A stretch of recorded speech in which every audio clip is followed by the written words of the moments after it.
Meus amigos, nosso propósito é o de apresentar a solução que seja capaz de acabar com a guerra entre Rússia e Ucrânia. Nós já temos tratado dessa questão há bastante tempo. Nós nos apresentamos vários vídeos abordando esse conflito e apontando também as soluções necessárias para que esse conflito chegue ao fim. Mas dessa vez nós, reunindo um conjunto de pesquisas e de estudos que nós realizamos, e levando em conta a conjuntura atual do conflito, que já acontece há cerca de 2 anos, é absolutamente necessário que sejam apresentadas soluções. E nós aqui temos a nossa solução, que espero que seja levado a todos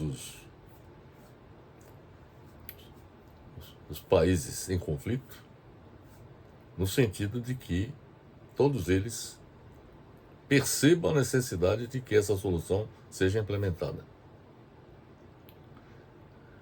Nós já queremos apresentar a solução que seja capaz de acabar com a guerra entre Rússia e Ucrânia, que se torna necessária diante do recrudescimento do conflito entre esses dois países e entre a Rússia e os Estados Unidos e seus aliados europeus, que se utilizam da OTAN, que é a Organização do Tratado Atlântico Norte, Aliança Militar Ocidental, em apoio à Ucrânia, que pode resultar na eclosão da Terceira Guerra Mundial. Nosso propósito é acabar com essa guerra para evitar que esse conflito evolua para a Terceira Guerra Mundial, que, na prática, significaria a extinção da espécie humana. Haja vista que os contendores detentores de armas nucleares certamente fariam uso delas, como, por exemplo, o próprio Vladimir Putin, da Rússia, já afirmou que fará uso dela caso seja necessário. Para apontar a solução ou soluções que contribuam para levar ao fim a guerra entre Rússia e Ucrânia, eu entendo que é preciso eliminar as causas fundamentais dessa guerra. E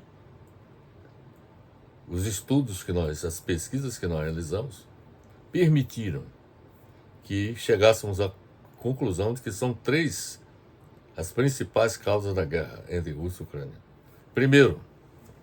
Primeira causa, a estratégia militar adotada pelos Estados Unidos de se aproximar das fronteiras da Rússia. Isso já tem décadas que essa estratégia vem sendo adotada, no sentido de se aproximar das fronteiras da Rússia, incorporando à OTAN os países ex-socialistas do leste europeu vizinhos da Rússia. Depois nós vamos mostrar um mapa que deixa bastante claro que esta é uma das causas, sobretudo, é a principal causa da guerra. A segunda, o interesse da indústria bélica dos Estados Unidos na expansão da OTAN para expandir suas vendas de armamentos aos países deles integrantes. Um dos maiores interessados na existência de guerra no planeta, e em particular dessa guerra entre Rússia e Ucrânia, é a indústria bélica dos Estados Unidos. Haja vista que estas guerras e a guerra entre a Rússia e a Ucrânia possibilita eles ganharem dinheiro. E o objetivo dessa indústria é maximizar seus lucros. E quanto mais guerras existirem no planeta, maiores serão os lucros da indústria bélica norte-americana, que, por sinal, é detentora de 60% do mercado mundial de armas. E a terceira causa dessa guerra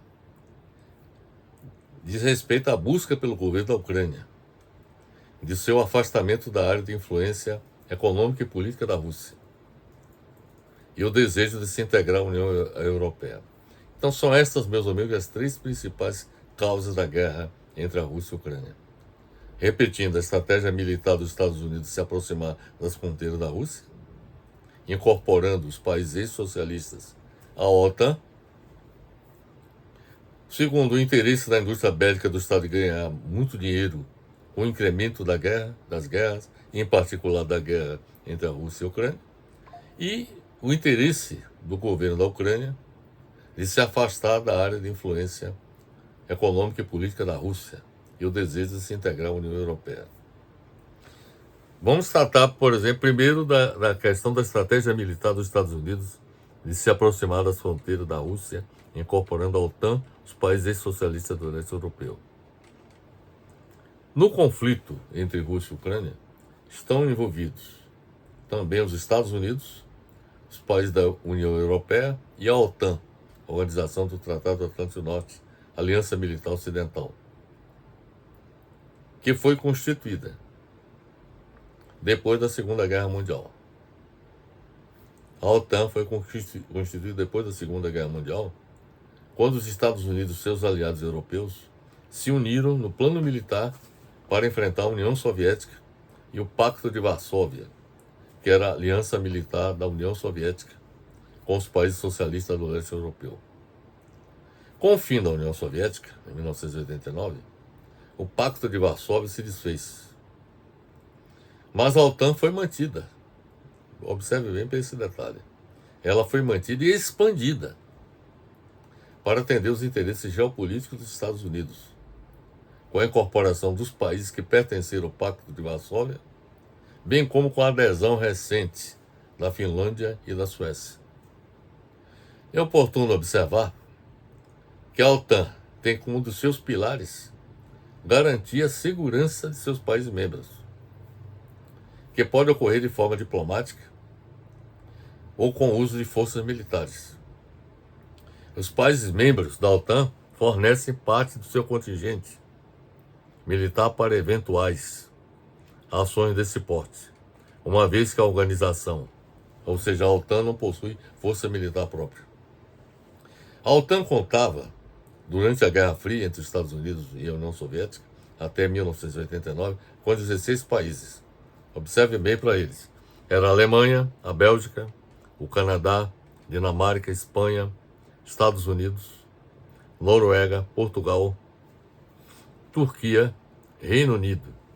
Esses eram os 16 países que integraram a Organização do Tratado Atlântico Norte até o fim da União Soviética. Para atender os interesses geopolíticos dos Estados Unidos e de sua indústria bélica, é preciso considerar que os interesses geopolíticos dos Estados Unidos estão sempre relacionados com o uso da indústria bélica.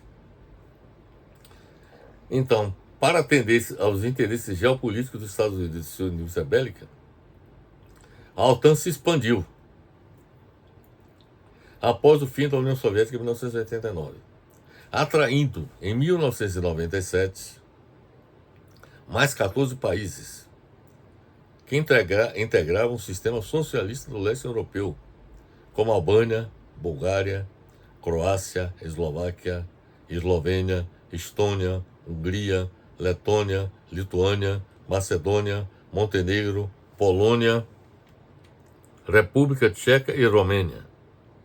Nós vamos mostrar aqui uma figura que deixa bastante claro o que aconteceu, o que existia antes de 1997 e o que aconteceu a partir de 1997. Nós temos aqui um mapa que deixa bastante claro. Por exemplo, aqui no mapa, o que está em coloração azul eram os países que integraram a OTAN antes de 1997. A partir de 1997, temos aqui na coloração laranja os países que ingressaram na OTAN. E esses países que ingressaram na OTAN a partir de 1997 eram os países socialistas que faziam parte, eram aliados da União Soviética. Então, esses países que eram aliados da União Soviética, com o fim da União Soviética, aderiu à OTAN em 1997. Estão aqui na coloração laranja.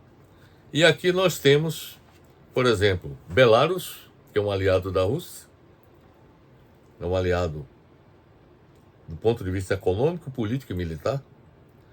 E temos aqui a Ucrânia, que também fazia parte da Confederação Econômica comandada pela Rússia. Então, mesmo depois do fim da União Soviética, a Ucrânia ficou integrada.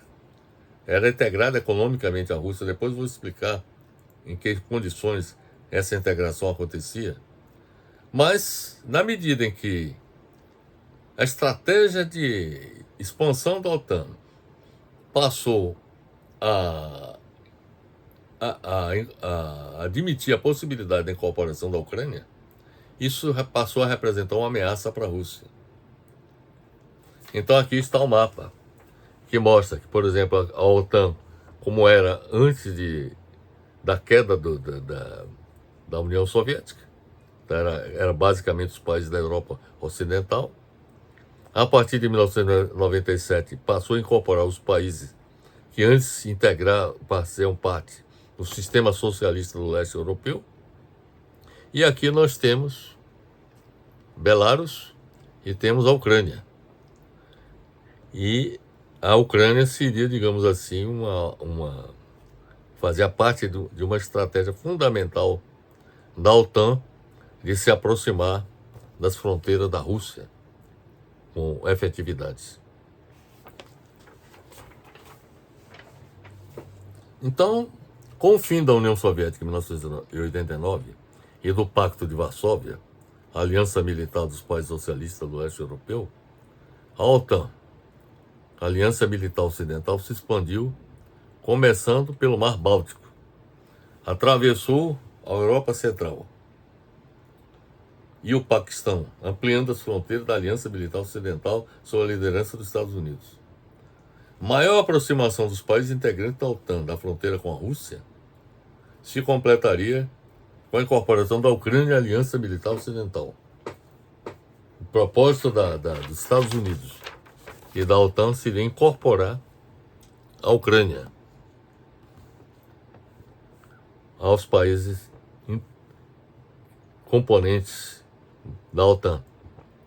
Este propósito, que estava bastante evidenciado com a presença, inclusive, de militares da OTAN dentro da Ucrânia, no sentido da preparação do exército ucraniano, a formação do exército ucraniano, o fortalecimento do exército ucraniano. Isso chamou a atenção dos governantes da Rússia, no sentido de que, na realidade, estava em processo um plano de incorporação da Ucrânia à OTAN. Então, houve essa ação a partir de 1989 de incorporação dos países socialistas do leste europeu, que culminaria com a incorporação da Ucrânia. Maior aproximação dos países integrantes da OTAN da fronteira com a Rússia se completaria, repito, com a incorporação da Ucrânia à Aliança Militar Ocidental, como desejo dos Estados Unidos, seus aliados da União Europeia e o governo ucraniano. Tudo isto faz parte da estratégia dos Estados Unidos e seus aliados europeus de se aproximarem das fronteiras da Rússia, que é considerada, juntamente com a China, inimiga das potências ocidentais devido ao propósito dos governantes russos, sob a liderança de Vladimir Putin, de fazer com que a Rússia volte a ter o mesmo poder que o exercido pela União Soviética no cenário político internacional. E também devido à aliança militar, celebrada em 2000 entre a Rússia e a China. A expansão da OTAN rumo às fronteiras russas é considerada pelos governantes russos como o principal perigo externo para a Rússia. Isso explica por que a Rússia invadiu a Ucrânia. Ela se sentiu ameaçada pela presença da OTAN, pela ameaça da OTAN ocupar a Ucrânia. Bem, a segunda causa dessa guerra está relacionada com o interesse da indústria bélica dos Estados Unidos na expansão da OTAN, para expandir a venda de armamentos aos países dele integrantes. Não é segredo que existe um complexo industrial militar nos Estados Unidos, que faz com que todos os governantes norte-americanos, por mais pacíficos que eles sejam, como foi o caso de Obama, como aparentemente seria o caso de Joe Biden, ter se dobrado aos interesses do complexo industrial militar. Eles se tornaram reféns do complexo industrial militar. Aliás, todos os governantes dos Estados Unidos se tornam reféns da indústria bélica dos Estados Unidos. A quem mais interessa o conflito armado na Ucrânia? Não há dúvidas que um dos grandes interessados na guerra entre a Rússia e a Ucrânia é a indústria bélica dos Estados Unidos, com a expansão das vendas de armas a quem? A OTAN e seu fornecimento à Ucrânia. O Congresso dos Estados Unidos, por exemplo, votou um projeto de lei chamado Proteger a Ucrânia, para fornecer armamento à Ucrânia. O mesmo está acontecendo com outros países integrantes da OTAN. Já foram destinados bilhões de dólares por parte do governo norte-americano para financiar a aquisição de armas por parte da Ucrânia junto à indústria bélica dos Estados Unidos. O mesmo está acontecendo com outros países integrantes da OTAN. Pergunta-se, mesmo bem armada, essa é uma pergunta fundamental para poder vocês entenderem o que é que está por trás desse conflito. Pergunta-se, bem armada, a Ucrânia teria condições de vencer a guerra com a Rússia? Por que tanto? Porque estão armando a Ucrânia sistematicamente, já que ela não tem, na nossa opinião, a mínima condição de vencer essa guerra. Então, a pergunta é, a Ucrânia teria condição de vencer a guerra com a Rússia? A resposta é não. Por quê? Porque além de ampla superioridade militar, a Rússia é uma potência atômica. Apesar disto, quase todos os países da Europa estão comprando armas, equipamentos militares e munições para enfrentar a Rússia, e fornecendo à Ucrânia. A maior beneficiária com a venda de armamentos, não há dúvidas, que é a indústria bélica norte-americana, contando para isso com o apoio do governo dos Estados Unidos, ao promover a expansão da OTAN e financiar a compra de armas pela Ucrânia. Não é por acaso que a indústria bélica norte-americana é a maior do mundo. Dos 10 maiores fabricantes de armas do mundo, 6 são norte-americanas.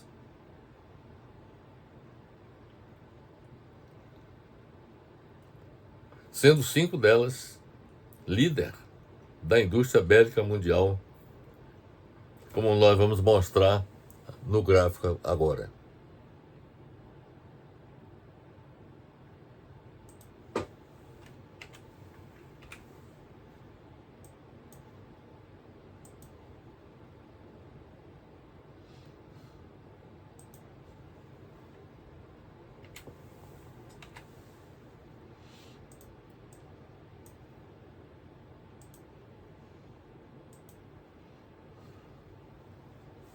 Nós temos aqui um gráfico que mostra a participação das empresas, dos maiores fabricantes de armas do mundo. Dos 10 maiores fabricantes de armas do mundo, 6 são norte-americanos. Por exemplo, a Lockheed Martin, a Raytheon, Boeing, Northrop Grumman, General Dynamics, BAE Systems, Norinco. Aliás, Norinco é chinesa. Aqui, por exemplo, as 6 primeiras, as 6 maiores são Lockheed Martin, Raytheon, Boeing, Northrop Grumman, General Dynamics, BAE Systems, todas norte-americanas. Aliás, norte-americanas são Lockheed Martin, Raytheon, Boeing, Northrop Grumman, General Dynamics. Então nós temos 2, 4, 5 empresas norte-americanas como líder. A 6ª empresa norte-americana que faz parte desse conjunto é a L3 Harris. Agora, temos também aqui uma do Reino Unido, que é a BAE Systems, e logo em seguida nós temos 3 fabricantes chineses, a Norinco, a Vic e a Cetic. E aqui nós temos aqui o total de vendas de cada uma delas e o total de vendas dessas empresas correspondeu, por exemplo, a 54.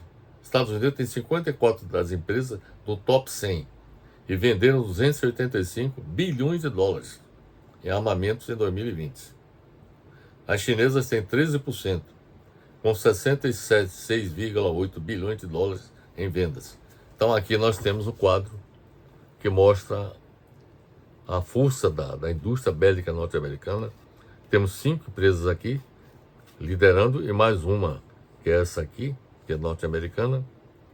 Temos uma britânica, que é a BAE Systems, e aqui 3 empresas chinesas. Então, aqui nós temos um quadro que mostra de forma cabal o peso da indústria bélica norte-americana na fabricação de armas no mundo. Ela responde por 60% dos armamentos fabricados em todo o planeta.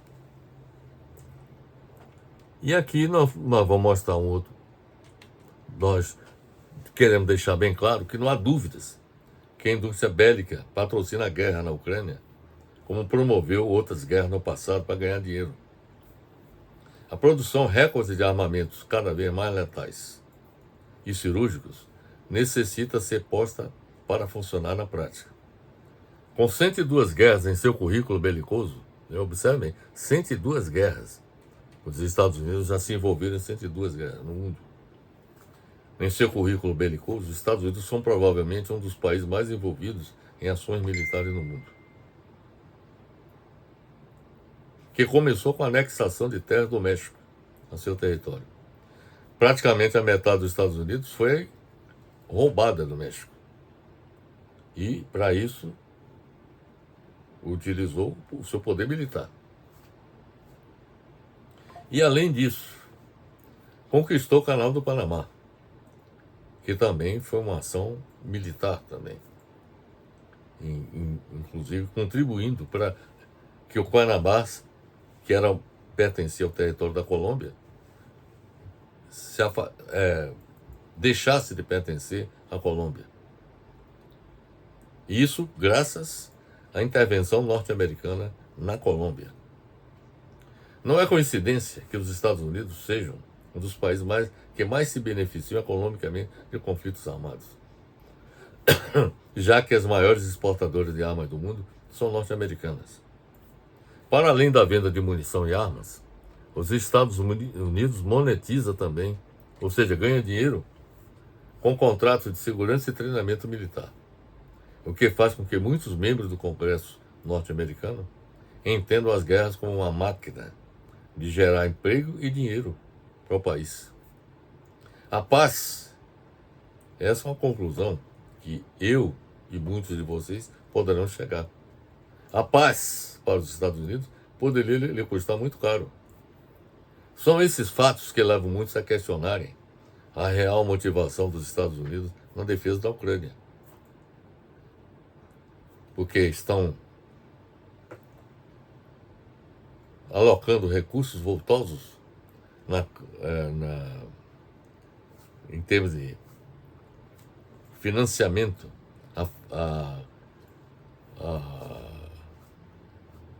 ao suprimento de armamentos à Ucrânia, para a Ucrânia enfrentar um adversário que seria invencível.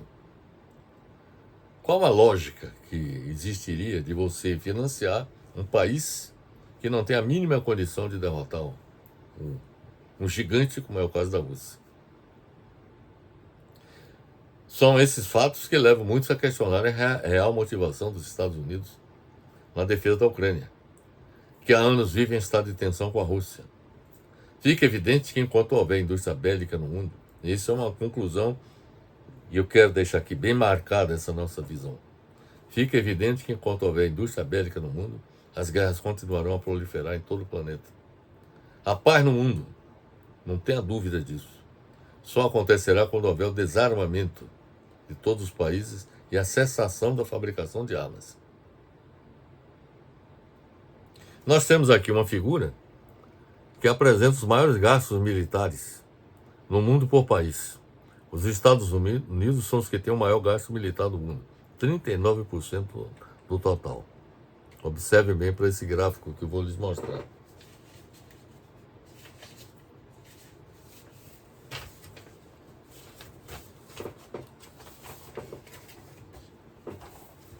Por exemplo, aqui nós temos um quadro que mostra que os Estados Unidos despenderam em 2021 39% dos gastos militares de todo o planeta. A China, 13%. Só os Estados Unidos e a China respondem por 52% dos gastos militares. Agora, aqui nós temos outros países que têm também seus gastos militares. Por exemplo, o Brasil tem 1% do gasto militar. Israel, 1,1%. Canadá, 1,1%. Austrália, 1,4%. Itália, 1,5%. Coreia do Sul, 2,3%. Japão, 2,5%. França, 2,7%. Alemanha, 2,7%. Arábia Saudita, 2,9%. Reino Unido, 3,0%. Rússia, 3,1% dos gastos militares. Ainda 3,7%. Então aqui você tem esse quadro que mostra de forma clara e indiscutível a fonte dos dados. São dados do CIPRE 2021, que é uma organização mundial que analisa os gastos militares em todo o planeta, e é sediado na Suécia. E esses dados aqui deixam bastante claro que os Estados Unidos são detentores da maior quantidade de armas, dos gastos militares do mundo. Isso tem muito a ver com a quantidade de bases militares que os Estados Unidos possuem no mundo. São mais de 100 bases militares. Aliás, deixa eu verificar quantas bases militares os Estados Unidos possuem em todo o planeta, para dar uma informação mais precisa.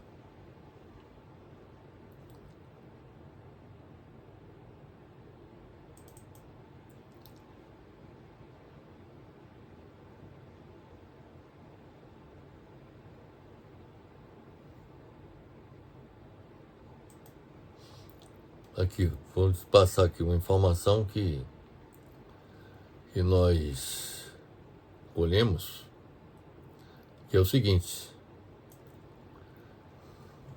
os Estados Unidos têm 865 bases militares em cerca de 130 países, contando na América Latina e no Caribe com pelo menos 76 bases militares. Então o fato de os Estados Unidos possuírem todo esse aparato militar disseminado por todo o planeta, significa, isso tem que se traduzir em gastos militares da ordem de 39%, com os que nós mostramos na figura anterior.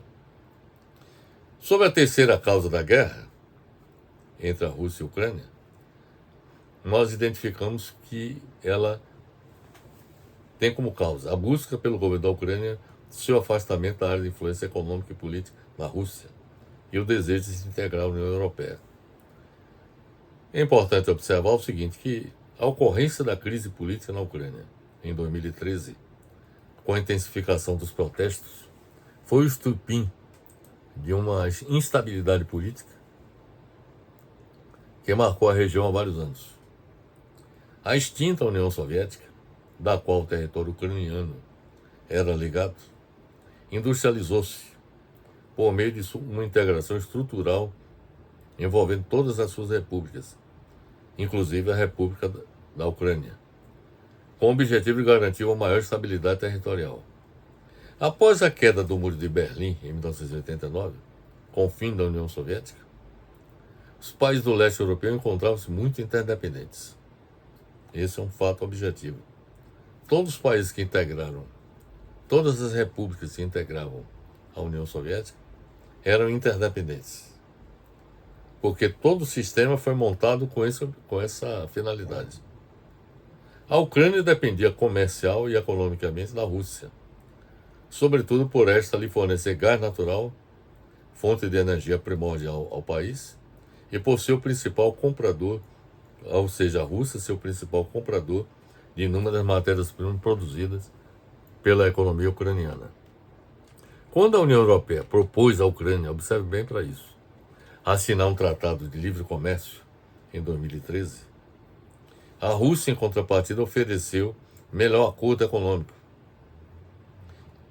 E que, segundo algumas versões não confirmadas oficialmente, se o governo ucraniano não o aceitasse, ameaçou cortar o fornecimento de gás natural e a compra dos produtos ucranianos, além de impor restrições alfandegárias.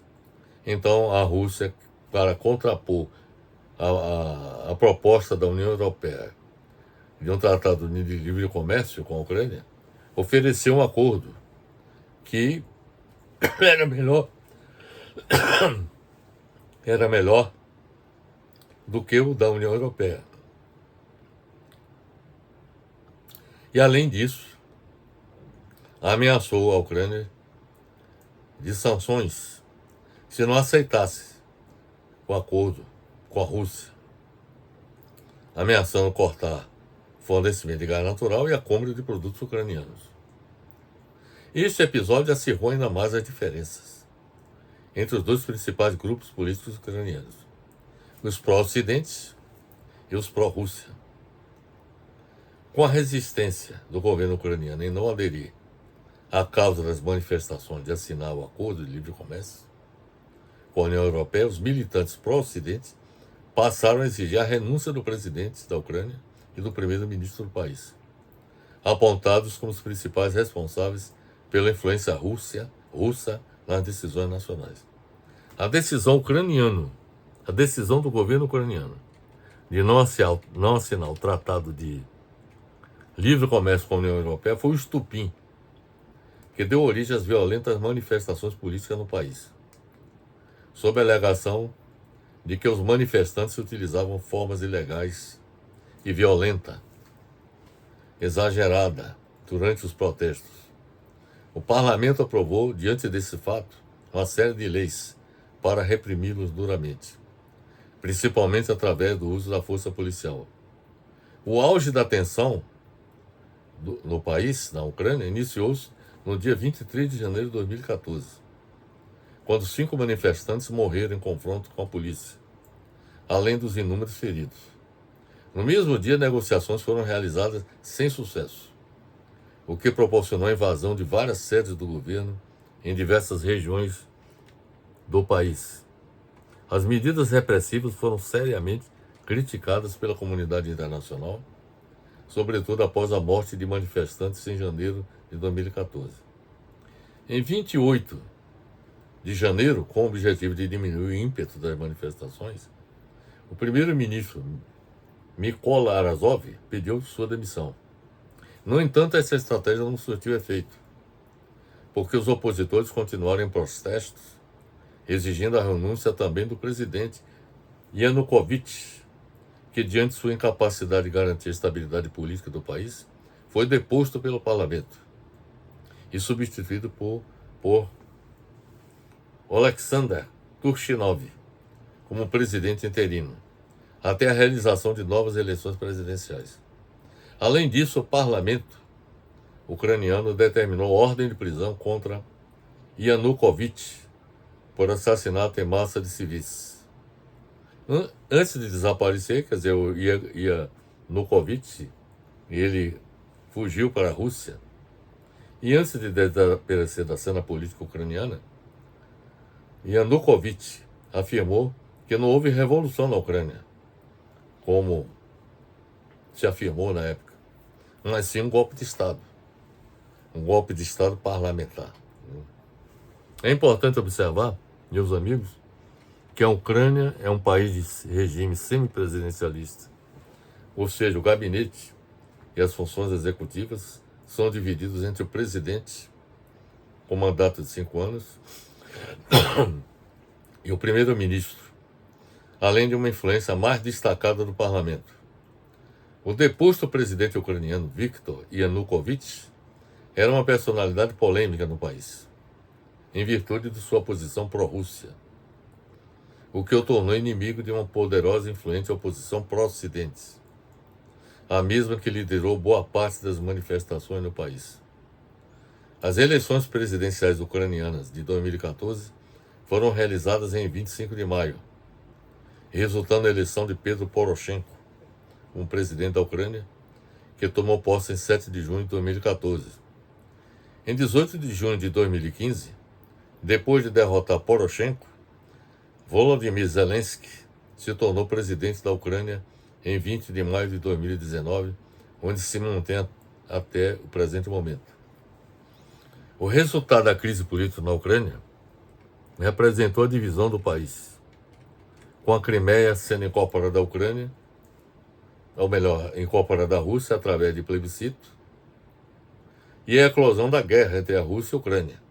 Essa foi a consequência dessa crise política.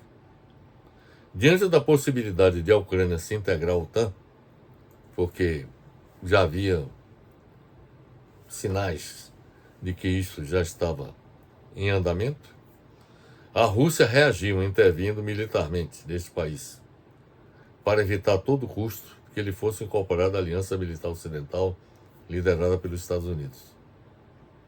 A invasão da Rússia começou com dezenas de ataques com mísseis em cidades por toda a Ucrânia, antes do amanhecer de 24 de fevereiro de 2022. Então observe que já são 2 anos de conflito. As tropas terrestres russas avançaram rapidamente e em poucas semanas controlavam grandes áreas da Ucrânia e avançaram para os subúrbios de Kiev. As forças russas bombardearam Kharkiv e tomaram o território do leste e no sul até Kherson e cercaram a cidade portuária de Mariupol. Temos aqui essa figura que mostra a parte da Ucrânia que foi ocupada pela Rússia já no início do conflito. Então nós temos aqui essa região aqui de Luhansk, Donetsk, Mariupol, Melitopol, toda essa região que está aqui achuriada em vermelho é uma região que foi ocupada pela Rússia neste conflito. Além, por exemplo, da Crimeia, que foi ocupada já no início já em 2014, porque houve um plebiscito na Crimeia que fez com que a Crimeia fosse incorporada ao território da Rússia. Bem, isso significa dizer que a Ucrânia perdeu, além da Crimeia, essa parte do território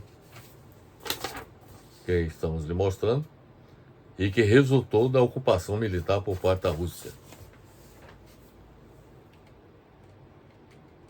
A intervenção militar da Rússia na Ucrânia fez com que os Estados Unidos e os países da União Europeia fornecessem maciço apoio militar à Ucrânia, através da OTAN, para se defender militarmente da Rússia. Essa última figura que nós mostramos apresenta as regiões da Ucrânia atualmente ocupadas militarmente pela Rússia e que sofrem constantes ataques no exército da Ucrânia, que é apoiado pela OTAN, liderada pelos Estados Unidos e pelos países da União Europeia. Agora nós vamos abordar o que é o fundamental, o principal objetivo da nossa apresentação, que é como celebrar a paz entre a Rússia e a Ucrânia. De início, o que eu tenho a dizer é que as tentativas iniciais de celebração da paz entre os governos da Rússia e da Ucrânia no início da guerra foram infrutíferas. Houve tentativas nesse sentido. E o que se observa é o aumento do banho de sangue de soldados de ambos os lados e da população civil ucraniana.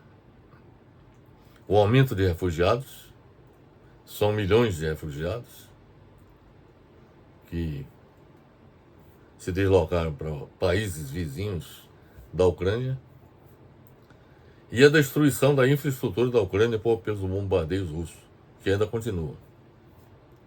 A tentativa inicial de celebração da paz entre a Rússia e a Ucrânia não produziu avanços, porque quem deveria negociá-la seriam os governos dos Estados Unidos e da Rússia, porque só esses governos teriam capacidade de eliminar as causas da guerra, quais são as causas da guerra?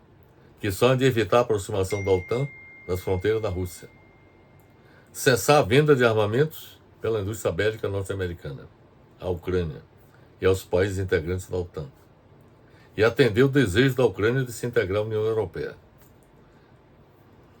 São essas as causas da guerra que precisam ser eliminadas.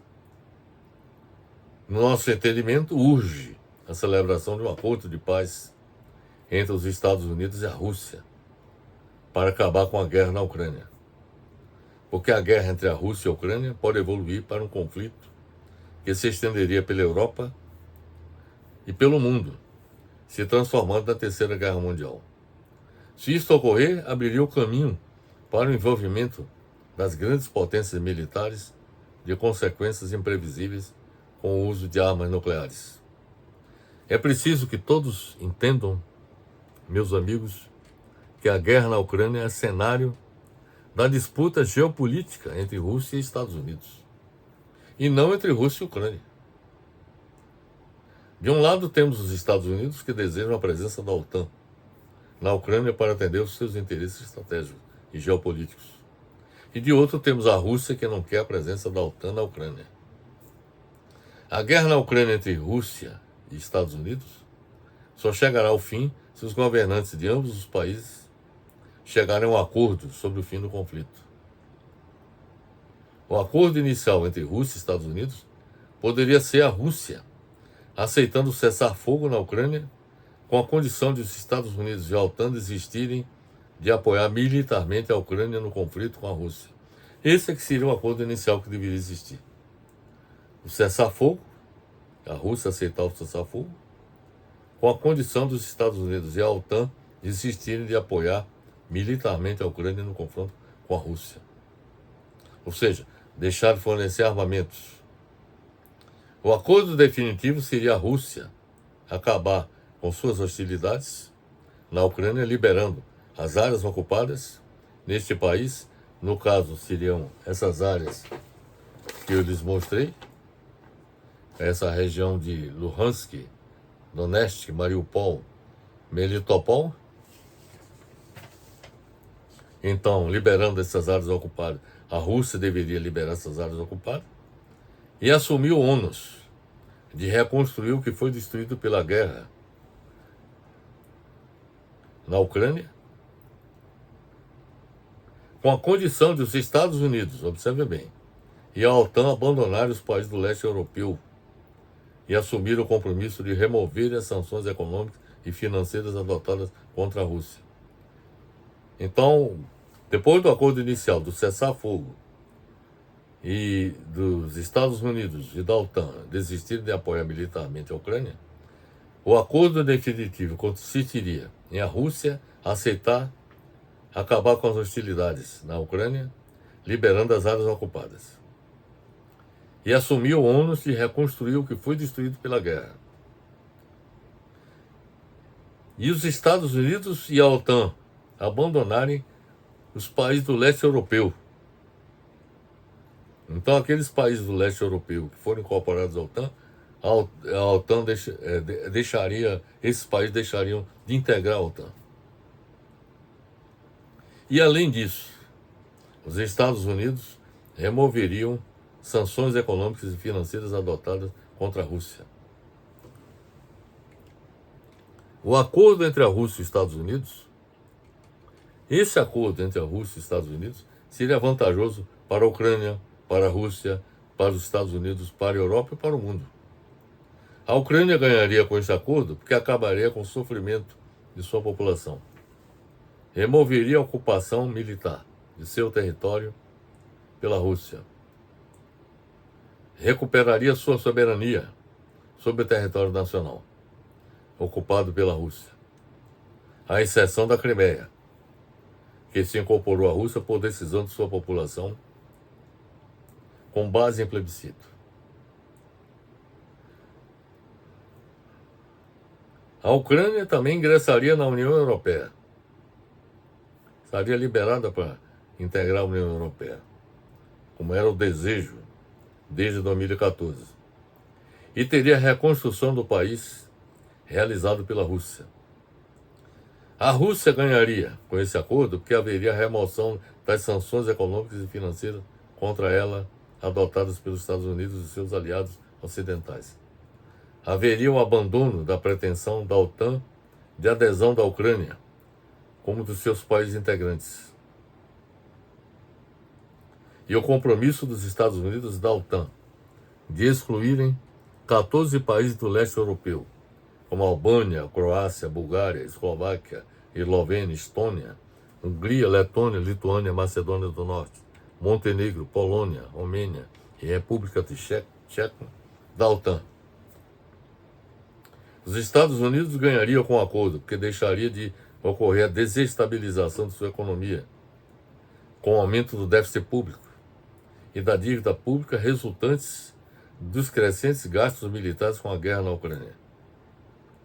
A Europa ganharia com o acordo, porque voltaria a ter o suprimento de petróleo e do gás natural da Rússia, e sua economia deixaria de ter ameaça de desestabilização, se tudo continuar como está. O mundo ganharia com o acordo, claro, todos nós ganharíamos com o acordo, porque desapareceria a ameaça da Terceira Guerra Mundial, que poderá levar ao fim da espécie humana. Então, meus amigos, estas são a nossa proposta que possibilitaria a celebração da paz entre a Rússia, a Ucrânia e seus aliados, Estados Unidos e os países da OTAN. Quais são as conclusões que nós podemos extrair dessa nossa apresentação, meus amigos? Os fatos da vida demonstram que a guerra entre a Rússia e a Ucrânia significa a continuidade da velha ordem mundial, em que os conflitos de interesse entre as grandes potências têm sido resolvidos a mano militare, isto é, por meios militares. Há séculos, a humanidade se defronta com conflitos entre as grandes potências, que não são resolvidos pela via diplomática, e sim pelos meios militares, porque vivemos em um mundo sem uma governança mundial. Essa é a razão pela qual os problemas são resolvidos pelos meios militares e não diplomaticamente, pela ausência de uma governança mundial. E sem um direito internacional que seja respeitado por todos os países, especialmente pelas grandes potências que procuram impor suas vontades no nível global. Sem existência de um governo mundial, repito, sem existência de um governo mundial e um parlamento mundial democraticamente eleitos pela população mundial, bem como a existência de uma Corte Suprema Mundial, não há como o direito internacional ser aplicado efetivamente e ser respeitado por todos os países. Urge a humanidade se dotar o mais urgentemente possível de instrumentos necessários à construção de um mundo de paz, que só poderá ocorrer se existir um governo mundial, um parlamento mundial, uma Corte Suprema Mundial que assegure o direito internacional, que ele seja aplicado efetivamente. Ao longo da história da humanidade, houve 3 tentativas de estruturar instrumentos voltados para a construção de um mundo de paz. A primeira tentativa ocorreu em 1648, com o Tratado de Westfália, que colocou um fim à Guerra dos 30 Anos, de 1618 a 1648, que marcou o século XVII como um dos mais sangrentos da história europeia, com uma série de tratados que encerraram a Guerra dos 30 Anos e também reconheceram oficialmente a Holanda, a existência da Holanda, as Províncias Unidas, e também a Confederação Suíça. Foi o Tratado de Westfália que fez com que a Holanda surgisse como nação e a Suíça também surgisse como nação. A segunda tentativa de estruturar instrumentos voltados para a construção de um mundo de paz ocorreu com a criação da Liga das Nações, em 10 de janeiro de 1920, nos escombros da Primeira Guerra Mundial. A terceira tentativa de estruturar instrumentos voltados para a construção de um mundo de paz ocorreu com a criação da Organização das Nações Unidas, que foi fundada em 1945, após a Segunda Guerra Mundial, e tem sido inoperante ao longo da sua história, inclusive no atual conflito entre a Rússia e a Ucrânia e no conflito entre os judeus e palestinos. A ONU tem sido um fracasso na construção de um mundo de paz. Um insucesso na construção da paz mundial, com o Tratado de Westfália, em 1648, com a Liga das Nações em 1920 e com a ONU em 1945, demonstram a urgência de reestruturar a Organização das Nações Unidas, para que ela possa exercer uma efetiva governança do sistema internacional, que possibilite mediar os conflitos internacionais e assegurar a paz mundial. Nesse sentido, no meu entendimento, a ONU deveria ser reestruturada para se constituir em governo mundial, que teria por objetivo defender os interesses gerais do planeta, zelar no sentido de cada Estado nacional respeitar a soberania dos demais países e impedir a propagação dos riscos sistêmicos mundiais, como, por exemplo, na economia, no meio ambiente. Com esta nova configuração da ONU, o Conselho de Segurança seria abolido e a Assembleia Geral seria transformada em Parlamento Mundial. Todo o poder seria concentrado no Parlamento Mundial, na Assembleia Geral da ONU. A ONU reestruturada como governo mundial evitaria o império de um só país, como já ocorreu ao longo da história da humanidade, e a anarquia de todos os países, como ocorre atualmente. Com um governo mundial, um parlamento mundial e uma Corte Suprema Mundial, resultantes da reestruturação da ONU, será possível evitar guerras e acabar com o banho de sangue que tem caracterizado a história da humanidade.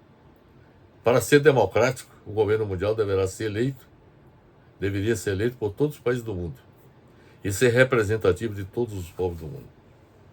Portanto, meus amigos, vocês devem ter percebido que nós apresentamos uma solução para celebrar paz na guerra entre a Rússia e a Ucrânia. Mas também nós apresentamos uma solução que poderia definitivamente acabar com os conflitos internacionais, que seria com a reestruturação da ONU, transformando-a em um governo mundial, a Assembleia Geral da ONU ser transformada em Parlamento Mundial e a Corte e o Tribunal Penal Internacional de Haia poderia ser transformado na Corte Suprema Mundial. Estas são, portanto, meus amigos, nossas considerações a respeito de tão importante questão que nós estamos trazendo aqui para debate com todos vocês. Finalizo deixando um abraço fraternal para todos.